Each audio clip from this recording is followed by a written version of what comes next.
Dari Tuhan pasti mengalir yang baik. Itu saja dulu harus kita taruh dalam hati kita. Tidak ada yang jahat keluar dari pribadi Tuhan.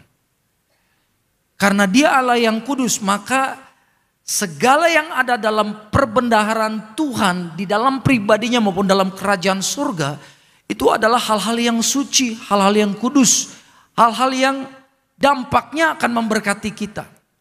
Rajin ke gereja, rajin baca firman tidak cukup. Yang menuntaskan bahwa kita sungguh anak Tuhan yang taat adalah apa yang kita dengar kita lakukan. Katakan amin. Itu dia. Artinya Tuhan mau kita bukan hanya jadi pendengar, tapi jadi pelaku firman. Kalau kita taat, setia, dengar firman dan melakukan, maka perlindungan yang sempurna terjadi buat hidup kita semua. Amin.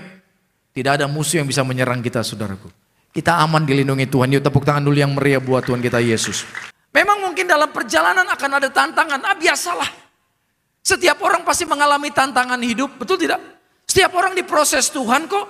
Nggak ada yang dimanja sama Tuhan, semuanya langsung ada ada semua, nggak ada. Semua diproses. Bukannya Tuhan pelit, bukannya Tuhan tidak mampu. Dia Allah yang sangat murah hati, nyawa saja diberikan. Lah kalau berkat kecil buat Tuhan.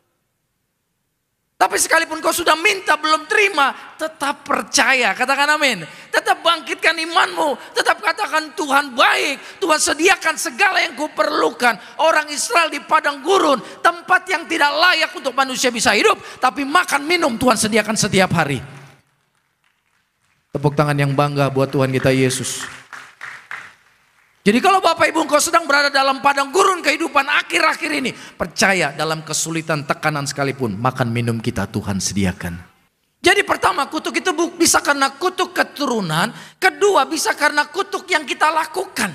Contohnya di atas kita sudah tidak ada yang berdosa. Bapak kita, orang tua kita, kakek nenek kita, mereka melayani Tuhan lah. Hidup suci kudus benar bagi Tuhan. Artinya kita tidak ada beban di atas yang menghimpit kehidupan kita. Tapi kemudian kita jatuh bangun dalam dosa. Hidup kita sembarangan, hidup kita kotor. Hidup kita tidak berkenan di hadapan Tuhan. Karena ketidaktaatan kita ini bisa menyebabkan kutuk buat kita dan anak cucu ke bawah. Itu dia. Jadi Bapak Ibu dan saya mulai hari ini kita harus paham bahwa roh jahat itu tujuannya datang hanya untuk menghancurkan kehidupan orang percaya. Dia paling suka sekali membuat orang untuk jatuh dalam dosa. Karena dia tahu hukum itu berlaku. Ketika tidak taat, tidak mendengarkan firman, ngeyel sama Tuhan. Dia punya kuasa membuat kutuk dalam ekonomi kita. Kutuk dalam kesehatan, kutuk dalam pernikahan. Sehingga setiap aspek kehidupanmu dihancurkan roh jahat. Roh menghampiri roh. Itu saudaraku. Jadi nanti kita seringkali akan dipertemukan sama orang-orang yang seroh dengan kita. Kita bisa melekat dekat banget. Saling mendoakan, saling menguatkan. Walaupun bukan orang yang sempurna ya. Karena gak ada yang sempurna. Katakan amin. Amin. Bahkan bisa lebih dekat daripada saudara-saudara sedaging. Betul. Saudara sedaging tuh kayaknya bawaannya kalau dekat ribut mulu ya kan. Bawaannya gimana gitu. Tapi sama dia kayaknya gimana ya. Ada sukacita Tuhan. Karena apa? Itu roh menghampiri roh. Makanya jangan kaget kalau ada orang yang sukanya ngegosip. Kumpulnya sama yang ngegosip. Kalau ada orang yang sukanya menjatuhkan orang, ngumpul tuh mereka. Tapi kalau saya lihat ini kumpulan anak-anak Tuhan semuanya. Tepuk tangan yang meriah buat Tuhan Yesus. Haleluya. Kalau Bapak Ibu saat ini engkau merasa sedang di padang gurun kehidupan, percayalah, kalau engkau setia, makan minum pun Tuhan sediakan. Katakan amin. Andalkan Tuhan. Ada penyertaan Tuhan. Saya mau katakan, kalau Bapak Ibu setia dalam Tuhan, hidupmu dipenuhi oleh roh Tuhan, hidupmu dalam pertobatan, orang jahat akan melihat penyertaan Tuhan dalam hidup Bapak Ibu dan saya. Orang jahat bisa berubah hatinya. Yang tadinya mau jahat, yang tadinya mau mencelakai kita, diubahkan Tuhan. Bukan karena kita hebat, tapi karena apa? Mereka lihat ada kuasa Tuhan yang menyertai kita, saudaraku. Karena itu pastikan Tuhan menyertai kita. Amin. Kita akan kenal Yesus yang Maha Pengampun melalui firman ini. Karena itu jangan kaget kalau setan berusaha keras membuat kita tidak baca firman. Ya. Bapak Ibu coba baca firman. Yang tadinya nggak pernah baca firman, coba bangun kehidupan baca firman. Lihat, kau akan penuh tantangan. Lihat, ada aja nanti yang kejadian. Mungkin di rumah, mungkin di pekerjaan, mungkin di diri kita sendiri. Ada aja tantangan yang membuat kita untuk tidak baca firman, untuk tidak taat berdoa sama Tuhan. Daging kita ini pasti berontak, daging kita ini tidak mau kita baca firman. Karena ketika kita baca firman, kuasa Tuhan akan ambil alih seluruh kehidupan kita. Di dalam ketaatan maka Roh Kudus akan memberikan kita keberanian ilahi, amin. Untuk apa? Melakukan perkara yang tadinya kita tidak mungkin bisa lakukan. Kita berani memperkatakan hal-hal yang tadinya kita tidak berani katakan. Sehingga mulai hari ini Bapak Ibu bisa bersaksi di luar bahwa Yesus adalah Raja di atas segala raja. Tuhan yang menyelamatkan, Tuhan yang menyembuhkan. Ada keberanian untuk bicara itu. Tadinya boro-boro berani kita. Tapi karena Roh Kudus memimpin kita, kita akan diurapi Tuhan. Ada keluarga yang dipulihkan awalnya dari anaknya. Anaknya sungguh-sungguh ikut Tuhan di zaman Tuhan, mungkin di sekolah, mungkin di kampus. Kemudian mulai berdoa buat mama papanya yang hampir bercerai. Kemudian bapak mamanya saling mengampuni, dipulihkan, dan satu keluarga kemudian melayani Tuhan. Jadi satu orang bertobat, imani, keluarga kita diselamatkan. Bayangkan kalau seluruh keluarga kita di luar, yang kita tahu saat ini, kalau Tuhan panggil dan belum bertobat pasti nggak ke surga. Tapi kalau lewat pelayanan Bapak Ibu, lewat doamu, lewat kesaksianmu, mereka semua bertobat, saya percaya tempat ini akan penuh sesak, saudaraku. Siap dipakai Tuhan luar biasa? Nggak perlu jauh-jauh kita berkhotbah. Jadi saksi bagi keluarga kita di rumah. Lihat perubahan akan terjadi. Siap dipakai Tuhan, amin. Tepuk tangan dulu yang meriah buat Tuhan Yesus. Sehitam apapun masa lalumu Bapak Ibu, datang sama Tuhan. Tuhan putihkan seperti salju. Itu dahsyatnya darah Yesus. Semua kita tidak ada yang layak ke surga, termasuk saya. Percayalah. Sebelum kita bertobat, satu pun dari kita termasuk saya, tidak ada yang layak berjumpa Yesus di surga. Tapi begitu kita mau bertobat, terima pengampunan melalui darah Yesus, maka kita suci, putih seperti salju, layak berjumpa Tuhan dalam kerajaan surga. Dan kelayakan itu bukan karena kita hebat, bisa hidup kudus, bisa hidup benar, bisa mengampuni. No, karena apa? Yang Bapa lihat adalah kemuliaan anaknya Yesus melalui darah Yesus. Jadi ketika Bapak saat ini melihat Bapak Ibu dan saya, yang dia lihat bukan lagi Fidel, Filipus, bukan. Yang dilihat lagi bukan Bapak Ibu, tapi yang dilihat adalah kemuliaan anak darahnya yang kudus. Amin Bapak Ibu, tepuk tangan yang meriah buat Tuhan kita. Karena itu yuk pastikan hari ini, kalau ada satu dua hal yang belum Bapak Ibu selesaikan di hadapan Tuhan. Ada pelanggaran masa lalumu yang sampai saat ini terus menghantuimu. Dan Tuhan berkata, bertobat, bertobat, bertobat, tapi hingga saat ini belum kau selesaikan di hadapan Tuhan. Saya mau katakan, cepat-cepat berdamai dengan Tuhan.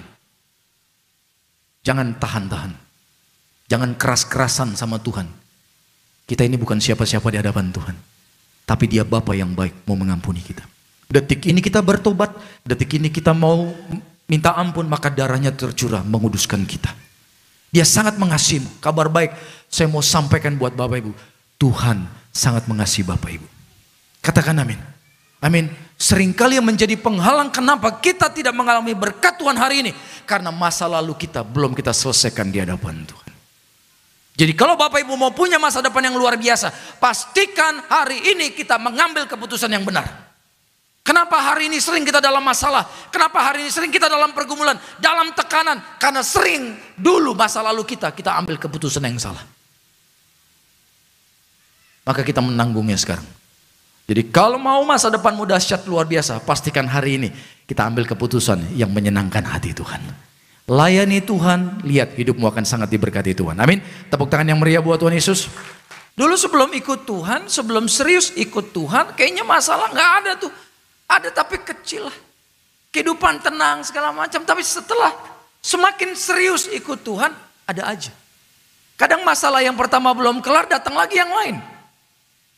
Ternyata kalau kita mau mempelajari firman Tuhan, justru seringkali lewat masalah, pergumulan yang kita hadapi hari lepas hari, itu ternyata sedang menarik kita untuk bisa melihat bahwa di dalam Tuhan ada kuasa yang besar. Sehingga Tuhan mau kita percaya kepada Dia. Mengenal Tuhan. Mengenal Tuhan ketika keadaan tenang, sulit. Kita akan mengenal betapa ajaibnya Tuhan, Sang Penyembuh, Sang Berkat, Sang Pemulih. Di mana? Di tengah pergumulan. Jadi Tuhan mau mengajarkan supaya hati kita ini benar. Ketika kita sedang dibentuk, diproses oleh Tuhan, tidak ada perkataan yang sia-sia keluar dari mulut kita. Katakan amin dulu. Jadi mulai hari ini kita buka hati. Untuk bisa melihat bahwa Yesus Bapa yang baik. Katakan amin. Gak ada niat jahat Tuhan di dalam setiap pembentukan yang terjadi. Tidak ada niat jahat. Kita ini siapa di hadapan Tuhan, ini kita kecil. Gak mungkin Tuhan semena-mena kepada kita. Justru lewat pergumulan yang Tuhan izinkan, Bapak Ibu akan semakin cinta Tuhan. Amin. Semakin mengasihi Dia. Semakin kita sadar bahwa tanpa Tuhan kita ini bukan siapa-siapa.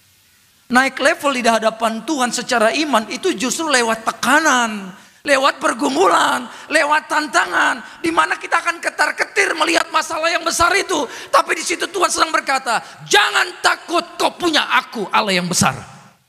Tepuk tangan dong buat Tuhan Yesus. Di sini Tuhan sedang berkata buat Bapak Ibu, area mana dalam kehidupanmu yang dalam tanda kutip mati, Tuhan bisa berikan kehidupan kembali, saudaraku. Izinkan Dia bekerja. Jangan takut. Tuhan itu tidak akan pernah mengecewakan kita. Nyawanya saja dikasih, masa kita dikecewakan? Gak mungkin, saudaraku. Gak mungkin. Pastikan bahwa engkau mengenal Tuhan. Ketika kita sampai level mengenal Dia tanpa batas, maka engkau akan bisa melihat, engkau akan punya iman. Bagi Tuhan tidak ada yang mustahil. Sehingga engkau akan tenang. Engkau mungkin masih di tengah badai, di tengah pergumulan, tapi engkau tenang. Ketenangan surga mengalir dalam hati kita. Ini luar biasa loh, saudaraku. Sehingga kita dengan orang lain bisa punya masalah yang sama, tekanan sama-sama berat, tapi respon dia bisa stres, bisa ketakutan, bisa marah, emosi, depresi. Engkau apa? Yes, aku bisa tetap tersenyum, bisa makan enak, bisa tetap fokus bekerja, tetap fokus mengurus suami, mengurus istri, mengurus anak-anak, bahkan pelayanan. Karena aku percaya aku punya Tuhan yang besar. Tepuk tangan yang meriah buat Tuhan kita. Seringkali saya melihat orang sudah sakit parah, dokter vonis umurnya tidak panjang tapi kemudian sembuh. Kenapa? Karena dia punya sikap hati yang benar. Karena walaupun sakit, badannya masih sakit, tapi dia punya iman. Aku sudah sembuh. Katakan amin. Aku sudah dipulihkan Tuhan. Benar. Setelah dia punya sikap hati yang benar, nanti 2-3 hari, seminggu, bahkan bulan depan penyakitnya hilang. Dia sehat sempurna, saudaraku. Mungkin saat ini Bapak Ibu merasa engkau dalam kubur. Secara fisik kita belum mati, tapi secara roh engkau terkurung. Kau nggak bisa bebas, kau tidak bisa bangkit, kau tidak bisa bangun. Semua tertutup rapat, kau tidak bisa lagi bergerak. Kau makan merasa tidak ada lagi pengharapan, tapi kabar baik di tempat ini. Tuhan sanggup gulingkan batu itu. Dan Tuhan yang sama saat ini sedang berkata, keluar. Namamu sedang disebut saat ini, dan Tuhan katakan, keluar. Tuhan akan bawa engkau keluar dari masalahmu. Tuhan akan bawa engkau keluar dari sakit penyakitmu. Tuhan akan bawa engkau keluar dari kegagalanmu. Tuhan akan bawa engkau keluar dari rasa sakit hatimu. Katakan amin. Karena Dia Allah yang mampu, bagi Tuhan tidak ada yang mustahil. Jadilah Lazarus di akhir zaman, yang melihat mujizat Tuhan, yang mati dibangkitkan. Apapun yang pernah mati dalam kehidupanmu, mungkin pengharapan, mungkin sukacita, mungkin imanmu, mungkin kesehatanmu, mungkin pernikahanmu, mungkin anak-anakmu sudah mengalami hal yang tidak baik. Saya mau katakan, izinkan Tuhan membangkitkan mereka semua. Tepuk tangan yang meriah buat Tuhan kita Yesus.